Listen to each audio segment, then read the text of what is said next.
Hello guys, welcome back to another YouTube video. आज के हमारे सिमुलेशन का टॉपिक है बक कन्वर्टर। ये है बक कन्वर्टर, एक DC to DC step down converter जो हाई एफिशिएंसी के साथ इनपुट वोल्टेज को कम करके लोअर डीसी आउटपुट प्रोवाइड करता है। देखें, सर्किट में सबसे पहले डीसी इनपुट सप्लाई दी जाती है। इसके बाद एक स्विच होता है, फिर एक इंडक्टर, फिर एक डायोड और आखिर में एक कैपेसिटर मिलकर आउटपुट वोल्टेज को कंट्रोल करते हैं। अब हमारे पास दो स्टेट्स होती हैं। अब हमारा जो स्विच है मॉसफेट, या तो वो स्विच ऑन रहेगा या स्विच ऑफ रहेगा। अच्छा, स्विचिंग की स्पीड ज़्यादा होती है, उसको हम आगे जाके मज़ीद डिस्कस करेंगे। सही है। सबसे पहले जब स्विच ऑन होता है तो हमारी इनपुट सप्लाई सीधा इंडक्टर और लोड तक करंट भेजती है। इसी वक्त इंडक्टर क्या करता है, अपने मैग्नेटिक फील्ड में एनर्जी को स्टोर कर लेता है और जब कैपेसिटर भी चार्ज होता रहता है, इसी तरह हमारा आउटपुट स्मूथ बनता है।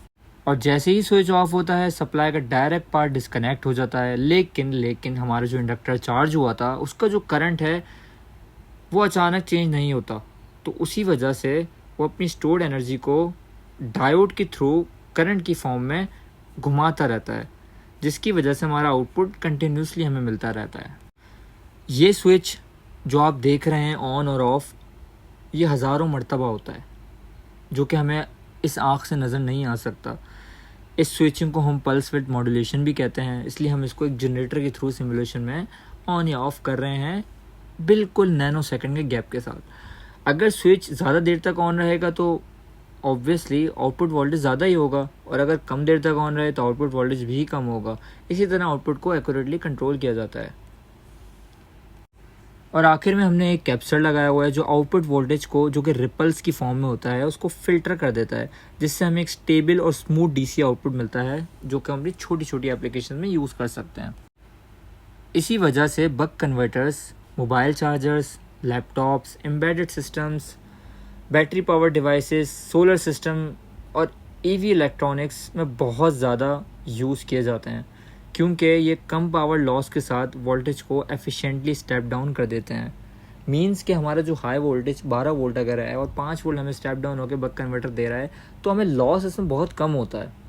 ठीक है, अब हम अपना प्रोटियस सॉफ्टवेयर खोल लेंगे और उसकी सिमुलेशन को बनाएंगे।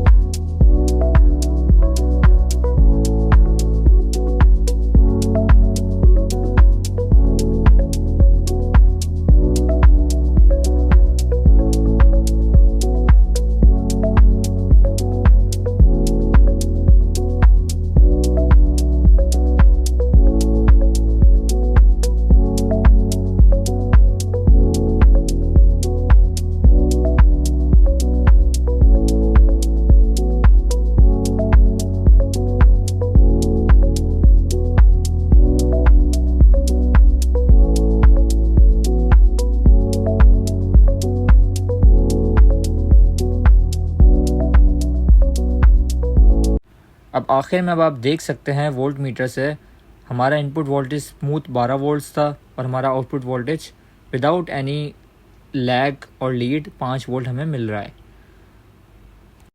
थैंक यू गाइस, उम्मीद करता हूँ आपको आज की वीडियो क्लियर हो गई होगी। जाते जाते हमारे चैनल को ज़रूर सब्सक्राइब करते हुए जाइएगा, ताकि आने वाली फ्यूचर वीडियोस आप तक आसानी से पहुँच सके। और फुल प्रोजेक्ट पाने के लिए हमारी वेबसाइट को विज़िट करें, जिसका लिंक डिस्क्रिप्शन में मौजूद है।